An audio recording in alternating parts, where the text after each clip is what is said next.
Olá, estamos começando mais um Milênio Notícias de hoje, é dia 30 de janeiro de 2015, uma sexta-feira. Veja os destaques dessa edição. Metalúrgicos promovem manifestação em Curitiba. Termina a greve de cobradores e motoristas em Curitiba. Seca no Sudeste preocupa lavouras. Rede feminina precisa de voluntárias. Você sabe como o Sejusc funciona? E ainda, obras na ciclovia continuam em ritmo acelerado. É só um instante e já voltamos. Boa tarde.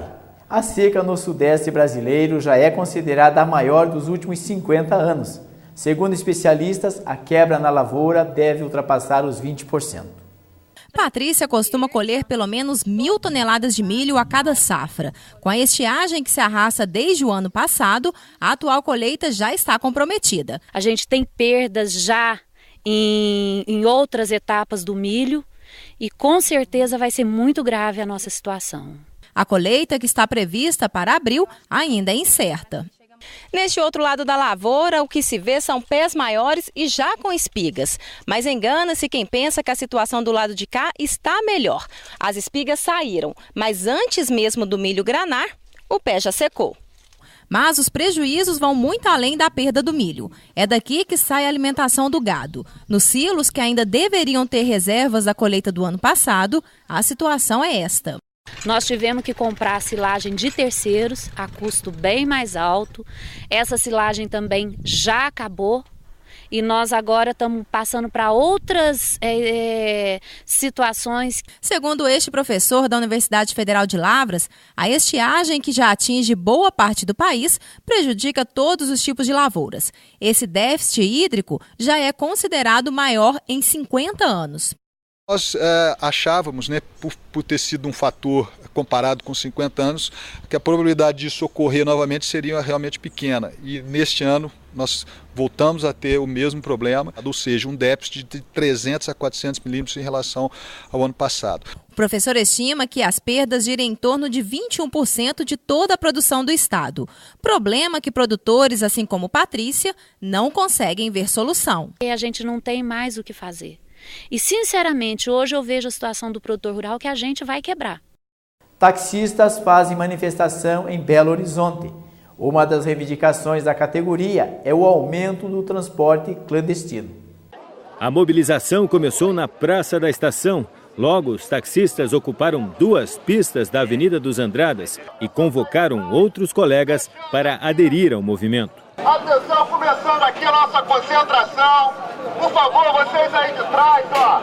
Os taxistas reclamam melhores condições de trabalho, como o uso da pista do MOVE para trafegar e mais pontos de apoio à noite. Também querem maior fiscalização da prefeitura para coibir o transporte irregular de passageiros. Segundo os taxistas, o trabalho de motoristas clandestinos que usam placas irregulares e aplicativos de carona reduziu em 40% o rendimento dos legalizados aqui na região metropolitana de Belo Horizonte. Após a assembleia, os taxistas seguiram até a prefeitura da capital. A carreata prejudicou o trânsito na região central. Em Curitiba, acaba a greve dos cobradores e motoristas. Os agentes do transporte público e o sindicato que representa os trabalhadores do setor durou aproximadamente 2h30 aqui na sede do Tribunal Regional do Trabalho. Durante o encontro, a Justiça determinou que 80% da frota integrada volte a circular imediatamente. Além disso, o governo do estado, por meio da Comec, coordenação da região metropolitana, propôs o parcelamento do saldo devedor. Para o presidente da Comec, esta é a melhor solução para o impasse no momento. Durante todo o período de vigência do sistema integrado de transporte, foi uma tarifa suficiente para ser coberta, para cobrir os custos do sistema. E nós temos nos 2 últimos anos e meio a necessidade de sempre estar sendo coberto com recurso externo ao sistema. Isso também vamos discutir amanhã, assim como estabelecermos algumas condições que vão assegurar a perenidade da tarifa, da integração, da unidade tarifária, da tarifa única para todo o sistema, de modo a que a gente consiga continuar tendo mobilidade na região metropolitana. E a Polícia Federal apreendeu mais de R$500 mil e 14 barras de ouro na casa de um empresário do Mato Grosso. suspeito de tráfico internacional de drogas. 5 pessoas foram presas por envolvimento com a quadrilha e 44 estão sendo procuradas. O grupo atuava em Mato Grosso, São Paulo e Minas Gerais e usava uma empresa de fachada para lavar o dinheiro do tráfico. Durante as investigações, os policiais apreenderam 218 quilos de pasta de cocaína e R$34 mil e veículos. Um ônibus com 42 passageiros tombou numa curva fechada da BR-070, perto do município de General Carneiro, no Mato Grosso. 11 pessoas morreram e 26 ficaram feridas. O ônibus saiu da pista e capotou às margens da rodovia. A polícia rodoviária não encontrou marcas de freio e de óleo na pista e nem sinal de que tenha havido algum choque com outro veículo. 55% dos quase 3 mil recém-formados em medicina inscritos no exame do Conselho Regional de Medicina do Estado de São Paulo foram reprovados. Muitos erraram questões básicas de clínica médica e não souberam responder o peso e a altura esperados para uma criança de 1 ano. Um adolescente de 14 anos conseguiu uma autorização da Justiça para cursar medicina em Sergipe. José Vitor Menezes Teles foi aprovado na Universidade Federal no Estado pelo SISU, mesmo sem ter concluído o ensino médio. Ele teve que fazer uma prova de conhecimento para conseguir o certificado e se matricular na faculdade. E você, economiza água? Veja a dica para economizar água e diminuir a sua conta. Prolongar o uso da água é o lema desta família de 5 pessoas. Aqui não se desperdiça, se reaproveita. O sistema de captação da chuva foi criado há 8 anos. Esse mecanismo começa com a captação da água da chuva do telhado, em uma calha única. Da calha desce por uma tubulação simples e deságua em uma caixa d'água de 4.000 litros. A água coletada também serve para a irrigação do jardim, que neste caso também tem plantas nativas, o que reduz a necessidade de irrigação contínua.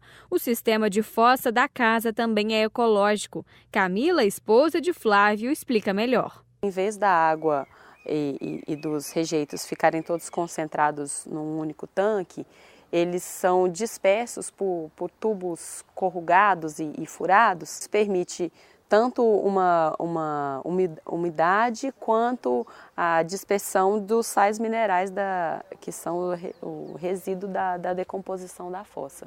Então isso permite remineralizar o solo e umedecê-lo ao mesmo tempo. Desde que o sistema de economia de água foi implantado, a conta de luz da família caiu cerca de R$90 todo mês. Eu acho que é o legado que eu estou deixando aí para os meus filhos nesse sentido, de permitir que pelo menos eles tenham água para beber e para consumir, e que com certeza eles sejam multiplicadores, desses conceitos e dessas possibilidades de sustentabilidade. Nesta outra casa, economizar água ainda é um desafio. Ao todo, são 9 pessoas e por mês são gastos, em média, 1.100 litros, valor acima do estipulado pela ONU. De acordo com a Organização das Nações Unidas, uma pessoa vive bem com 110 litros de água por dia, mas cada brasileiro chega a gastar mais de 200 litros. Tatiene conta que a família está tentando economizar, mas ainda encontra dificuldades. Só neste mês, por exemplo, a conta foi R$ 134 e por ser férias, apenas 5 pessoas estavam em casa. É muito difícil, nós somos 5 adultos, 4 crianças, Criança gasta muito, esse calor exagerado que nós estamos vivendo, então isso está dificultando mais ainda, Porque os meninos querem brincar de água. Então, como que brinca com a água? A água não é mais brincadeira agora, Acabou esse tipo de brincadeira. Para quem, assim como Tatiene, quer reduzir a conta de energia e economizar água, aí vão algumas dicas. Certificar que não há vazamentos nas torneiras. Fechar a torneira enquanto escova os dentes e faz a barba. Retirar os restos dos alimentos antes de abrir a torneira. No banho, fechar a torneira para se ensaboar e só ligar as máquinas de lavar louça e roupas quando elas estiverem cheias. Hoje a realidade não está afetando, não é mais nosso bolso, é a nossa realidade de vida, Faltou água na minha casa e faltou água para beber à noite. E deu aquela, falta de ar. Então, assim, você pensa o seguinte, não é só o seu dinheiro, é a sua vida. E água é vida. E veja as principais notícias que ganharam destaques nos jornais de nossas cidades. Este é o destaque do jornal O Iguaçu. Policiais militares de União da Vitória são homenageados. Cerimônia aconteceu na manhã de quinta-feira na sede da 2ª Companhia Independente de Polícia Militar. Estes são os destaques do jornal O Comércio. Carnaval, secretarias de saúde fazem campanha de conscientização e diretoria da Associação Atlética Iguaçu se reúne e confirma a promoção. Daqui a pouco, que tal uma caminhada ecológica? E ainda, o carnaval está chegando. É só um instante e já voltamos.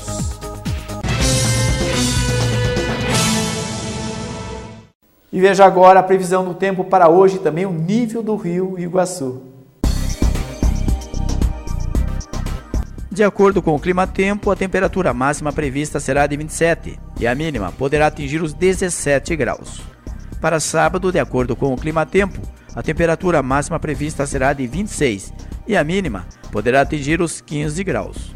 Para domingo, a provável temperatura máxima prevista será de 27 e a mínima poderá atingir os 16 graus. Nível do rio Iguaçu, 2,58 metros. Que tal uma caminhada ecológica? Além de ser um bom exercício, é possível observar que a natureza proporciona. Logo no começo da trilha, estes pássaros dão boas-vindas aos visitantes. Eles estão entre as 150 espécies de aves que habitam a estação ecológica da UFMG, na Pampulha. Na primeira parada, o monitor também explica sobre a diversidade do parque. Essa parte aqui, ela tem características do bioma da Mata Atlântica, né? Aqui na estação a gente tem uma área de transição entre Cerrado e Mata Atlântica, mas essa parte aqui é a que tem mais exemplares, é mais uma característica de árvores da Mata Atlântica. Até sexta, a estação recebe visitantes para a caminhada de verão. A atividade é de graça e no caminho, lazer e descobertas sobre a fauna e a flora da região. A fruta de lobo, ela tem um parentesco com o tomate, com o jiló, e a relação que ela tem com o lobo é a seguinte: o lobo, quando ele está em processo de crescimento, ele desenvolve um verme chamado verme gigante dos rins. E a única fruta no ambiente em que ele vive que consegue matar esse verme é a fruta de lobo. Quase no fim da trilha, um mergulho neste grande bambuzal chinês. É uma planta única, com um gigantesco tronco subterrâneo e milhares de galhos que protegem uma nascente de rio. Eu gostei dessa parte da nascente, né? Porque com essa questão da escassez da água é muito importante a gente abordar esse assunto, essa discussão, para que as pessoas tomem consciência, né? Que não deve desperdiçar, economizar, reutilizar a água para algumas outras atividades. Depois das trilhas, os visitantes participam de oficinas temáticas socioambientais. As abordagens tratam de assuntos importantes como solo, água, teia alimentar e reciclagem. Acho muito bacana a maneira com que eles tentam ecologizar as pessoas e principalmente essa parada aqui em especial, por ter a ver com a minha área, a maneira com que eles passam isso daí para os estudantes, para mim, foi a parte mais interessante da visita. O passeio dura cerca de 2 horas, bom tempo para refletir sobre nossa relação com a natureza. Qualquer minuto que um programa demora para abrir, a gente já está sem paciência. A natureza não é isso, a natureza ela tem seu tempo para crescer, tem seu tempo para desenvolver, para dar os frutos, os pássaros para fazer os ninhos, as nascentes para se recuperarem. Quer dizer, então tudo é um processo que a gente tem que respeitar, conhecer e fazer ações para combater todas essas problemáticas ambientais que a gente tem causado. E cerca de 1.500 pessoas e líderes sindicais do estado do Paraná estiveram reunidos em Curitiba para protestarem contra as medidas tomadas pelo governo federal e as demissões promovidas pela indústria. Cerca de 1.500 líderes sindicais do estado estiveram reunidos na Praça Santos Andrade, em frente à sede do INSS. Eles foram às ruas reivindicar por melhores condições de trabalho e garantia de direitos. As principais reivindicações se referem às medidas provisórias 664 e 665, anunciadas pelo governo federal no final de 2014, que alteram a concessão de benefícios como pensão, auxílio-doença e seguro-desemprego, e também as demissões que reduziram mais de 10% das vagas de emprego na indústria paranaense. Na continuação, uma comissão organizada pelos sindicatos foi recebida pelo governador Beto Richa.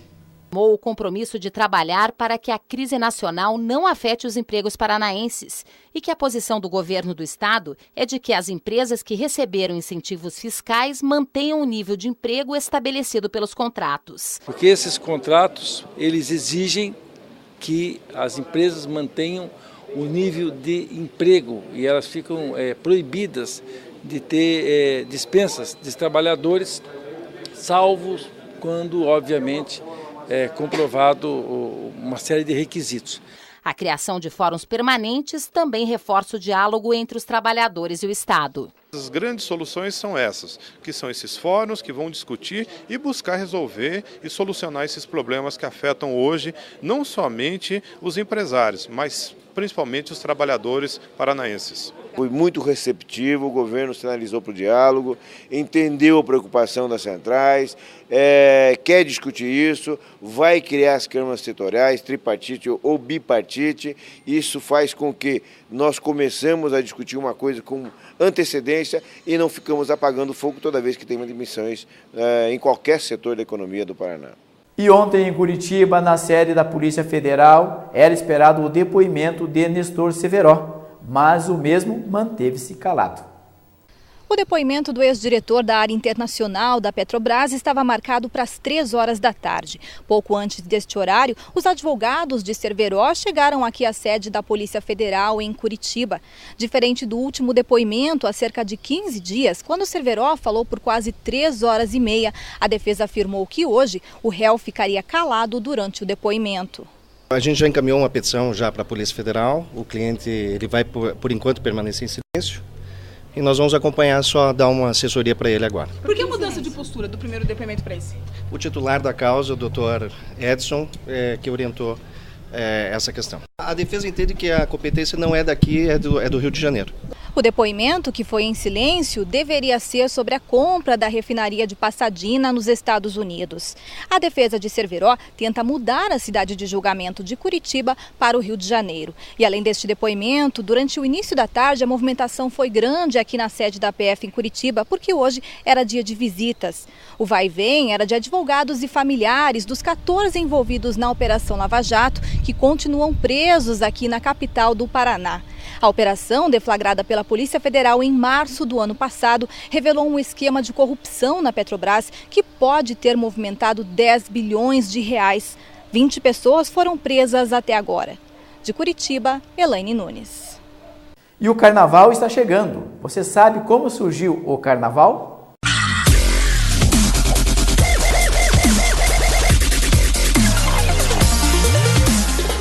É certo afirmar que o Brasil é o país do carnaval, mas esta festa típica iniciou-se muito antes do seu descobrimento. O carnaval teve origem na Grécia, em meados dos anos 600 a.C.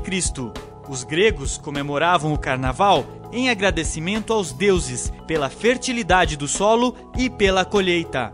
Na Roma antiga, as Saturnais eram comemoradas pelos escravos que pediam dias mais quentes ao deus Saturno. Posteriormente, os gregos e romanos inseriram bebidas e práticas sexuais na festa, tornando-a intolerável aos olhos da igreja. O chamado Carnaval moderno, com desfiles e festas nas ruas, teve origem na Europa, no século XVII, principalmente na Itália e na França. Os portugueses trouxeram o carnaval para o Brasil, que era chamado de intrudo, onde os foliões costumavam molhar uns aos outros com uma mistura de água e limão, chamada de limão de cheiro. E nas escolas, o tema das aulas de arte também é o carnaval. Na sala de artes, o grupo de crianças se concentra em cada detalhe da máscara de carnaval e eles capricham. Um pouquinho de lantejola, cola e um pouquinho dessa telinha aqui. Eu fui olhando e eu vendo que ia combinando. Ficou bonita? Aham. A oficina de arte oferecida pelo Centro Cultural Salgado Filho é aberta a toda a comunidade. Além de criar máscaras de carnaval, as monitoras contam a história da festa popular para as crianças. É resgatar mesmo a cultura, o folclore, né, a festividade do carnaval. Também desenvolver nelas, né, a imaginação, a criatividade. As peças produzidas na oficina serão usadas pelos foliões do Bloco de Carnaval União do Oeste, que vai desfilar pelas ruas do bairro. Esta mãe adorou a ideia e trouxe a filha de 12 anos e o filho de 9. Bom para eles, né, que estão de férias, soltar a criatividade, fazer alguma atividade assim, eles gostam muito. Depois do intervalo, saiba como o Sejusc funciona. É só um instante e já voltamos.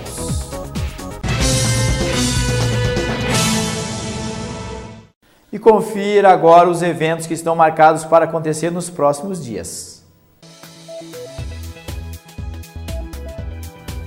Bingo beneficente em prol da Vanessa, dia 31 de janeiro, sábado, a partir das 20 horas, no Salão da Paróquia São Pedro, São Paulo, no bairro São Pedro, em Porto União. Uma ação beneficente devido ao transplante de rim e pâncreas. Colaborem. Incorporação dos alunos do NPUR 2015, dia 2 de fevereiro, segunda-feira, 9 horas, no 5º Batalhão de Engenharia de Combate Blindado, em Porto União. Promoção do Brechó Bebel, até 5 de fevereiro, quinta-feira, nos horários das 13h30 às 17 horas, na Rua João Galberto 300, ao lado do INSS de União da Vitória. Colaborem. O prefeito de União da Vitória, Pedro Ivo, continua trabalhando para o retorno da Maria Fumaça 310. E trabalhando para a reativação da Maria Fumaça locomotiva 310, o prefeito de União da Vitória, Pedro Ivo Ilquio, participou de reunião com o diretor de Relações Institucionais da América Latina Logística, ALL, Sr. Marcelo Arthur Feldran, realizada na manhã de quinta-feira, 29, em Curitiba. Na ocasião, a intenção da administração municipal é firmar contrato de permissão de uso do trecho entre a Estação União e o quilômetro 13 com a ALL. Desta forma, a ALL se manteria detentora da linha, porém com o aval da Agência Nacional de Transportes Terrestres, ANTT, e o Departamento Nacional de Infraestrutura, o DENIT, repassaria esse trecho aos municípios de União da Vitória e Porto União, os quais seriam operadores do trajeto. Vamos encaminhar o projeto para o setor jurídico da ALL para análise e já temos marcado uma reunião para o dia 26 de fevereiro, informou Pedro Ivo. Paralelo a isto, Wilson destaca que a administração municipal trabalha para que a ALL passe a linha, em definitivo, para os dois municípios. Mas esse é um processo mais longo, observa. Tanto o executivo de União da Vitória quanto o de Porto União não medem esforços para o retorno da Maria Fumaça 310 aos trilhos de nossas cidades. E você sabe como funciona o Sejusc? Veja agora a nossa reportagem. A fim de promover maior acesso da população à justiça, o Poder Judiciário da Comarca de União da Vitória, por meio do Sejusc, vem funcionando através de parcerias com as instituições de ensino superior de nossas cidades. Nós temos o Centro Judiciário de Solução de Conflitos, o Sejusc, que eu falei há pouco, que é um órgão que visa dar uma visão diferente do judiciário, apresentar novos serviços à população em geral, particularmente às pessoas partes e também advogados, mas não apenas isso, é o judiciário atuando de forma preventiva, evitando o surgimento de novos conflitos, e o Sejusc ele tem uma série de atividades ao longo do ano. O Sejusc ele funciona basicamente por convênio com as faculdades, ele não tem uma estrutura própria tão grande quanto outras varas judiciais. É uma nova forma de ver o judiciário e de apresentar uma proposta de solução dos casos diferenciada. Essa forma vem sendo promovida pelo Conselho Nacional de Justiça, no âmbito nacional. A parceria entre o Poder Judiciário e as instituições possibilitará a formação e o treinamento dos professores e acadêmicos na prática da mediação, criando-se uma cultura de paz social. O convênio ainda vai possibilitar a vinda do ministro às nossas cidades. E nós traremos aqui no mês de fevereiro, lembrando que nós fizemos um evento ano passado com a Uniguaçu e faremos agora em fevereiro com a Universidade do Contestado, e traremos um ministro coordenador nacional dessa área de mediação e de soluções alternativas, métodos alternativos de solução de conflitos aqui a Porto União, União da Vitória, ele fará uma palestra aqui, poderá explicar para toda a comunidade jurídica e também para a comunidade em geral como funciona essa sistemática, que é um trabalho multidisciplinar, é um trabalho diferente, não é apenas o juiz, advogado, promotor de justiça, eventualmente. É um trabalho que prevê a participação de psicólogos, assistentes sociais e toda outra e qualquer gama de profissões que tenham um vínculo mais ou menos direto com o fórum e que possam ajudar as pessoas a resolver os problemas que são levados até o Poder Judiciário.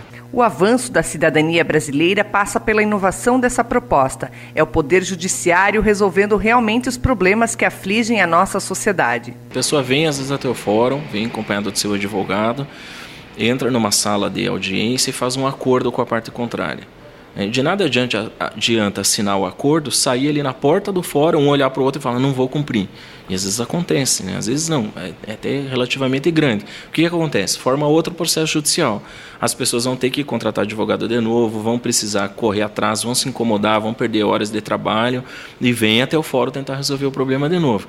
O ideal é nós encontrarmos maneiras de que a pessoa saia dali efetivamente satisfeita com o acordo formulado, ciente de quais são suas obrigações e não se torne aquilo um ônus para o resto da vida dela. Que ela não tenha que a todo momento ser chamada ao fórum, procurar novamente alguém para ajuizar um processo, né? E os advogados são partícipes direto dessa nova situação, porque eles, a partir de agora, eles promovem também, em conjunto com o Poder Judiciário, a solução mais rápida e concreta dos casos encaminhados a eles, quando as pessoas procuram. Então, são os nossos aí parceiros desse método diferenciado de resolução dos casos, e é basicamente isso, um trabalho multidisciplinar para verificar, porque às vezes, por que o sujeito vem, assina o acordo e depois não cumpre? Porque pode existir uma mágoa anterior ali que não foi resolvida, pode existir um problema não especificamente daquele processo que foi trazido até o fórum, às vezes é uma briga por pensão alimentícia, mas não é nada disso. Por trás da briga por pensão alimentícia tem às vezes ali questões de raiva, de um problema anterior no decorrer do casamento, uma desconfiança da outra pessoa. Então nós vamos buscar esses problemas para efetivamente resolver a situação que foi trazida à Justiça. Essa iniciativa do poder público, em conjunto com as faculdades, com certeza beneficia a todos os envolvidos. 7 pessoas morreram e 50 ficaram feridas após uma explosão de gás em uma maternidade na Cidade do México. Veja essa e outras notícias agora pelo Giro no Mundo.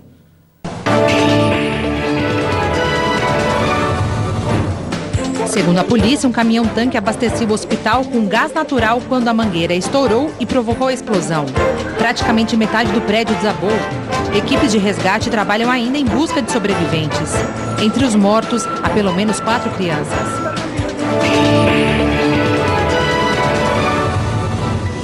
O promotor Alberto Nisman foi enterrado hoje no cemitério judeu. O corpo não ficou na ala dos suicidas, o que indica que a hipótese de assassinato ganha cada vez mais força. Uma multidão se despediu do promotor e cobrou justiça. Nisman foi encontrado morto em casa há 2 semanas. No dia seguinte, ele iria denunciar que a presidente Cristina Kirchner tinha feito um acordo para acobertar terroristas iranianos responsáveis pelo ataque a uma associação judaica em 1994, que deixou 85 mortos.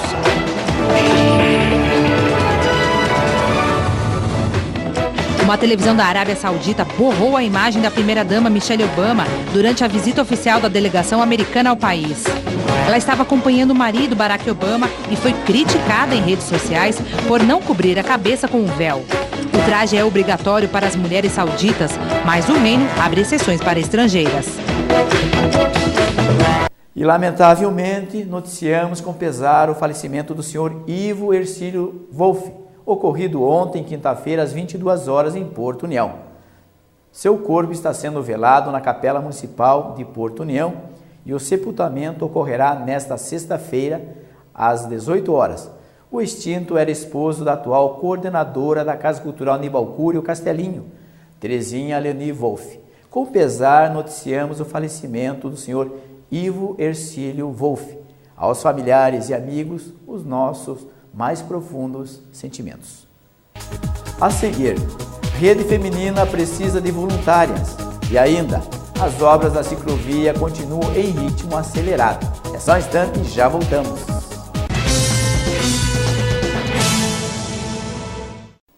Veja agora os indicadores econômicos para esta sexta-feira.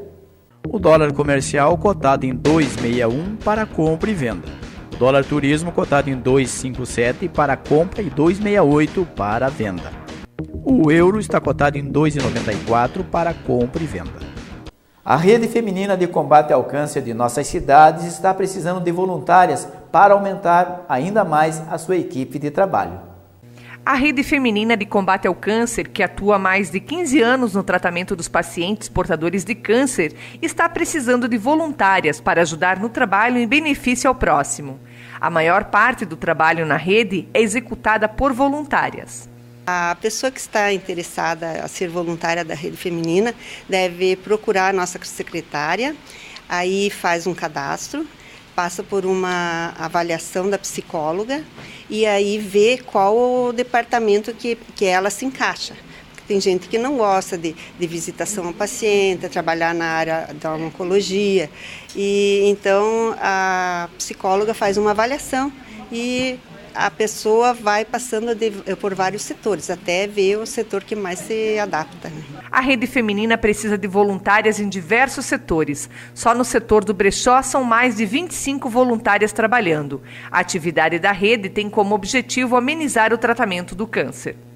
A gente convida as pessoas para virem visitar, inclusive conhecer o nosso trabalho, porque tem muita gente que não conhece o que a Rede Feminina oferece. Então, a hora que tiver um tempinho, venha assim com disponibilidade para visitar a nossa rede, que tem vários departamentos, então a gente gosta de mostrar o nosso trabalho. E garanto que a pessoa sai daqui sensibilizada, porque é um trabalho muito bonito, muito assim, honesto, que a gente faz com o coração, sabe? Então, as voluntárias trabalham tudo muito alegres, contentes e gostam de fazer o que fazem, né? Então, a gente convida para a população virem visitar e comprar também, que é uma maneira de ajudar nossos pacientes. Se você quer ser uma voluntária ou voluntário, procure a Rede Feminina de Combate ao Câncer, que está localizada na rua Coronel João Galberto, no centro de União da Vitória, ao lado do INSS. E as obras da ciclovia do Contestado continuam em ritmo acelerado. No último dia 27, as obras foram intensas em todo o município de Porto União. Uma delas aconteceu na área central, com a execução da ciclovia e passeio do Contestado, atrás da rodoviária municipal até o trevo da antiga cabana. A equipe implantou a camada asfáltica do trecho, onde a base já estava pronta, aproximadamente 500 metros, dos quase 1.200 de toda a extensão. É um lugar que estava totalmente abandonado, a margem aqui, por trás da rodoviária, e todas aquelas construções que tem até lá em cima na antiga cabana, saindo lá na pracinha, em frente à loja nova que saiu lá.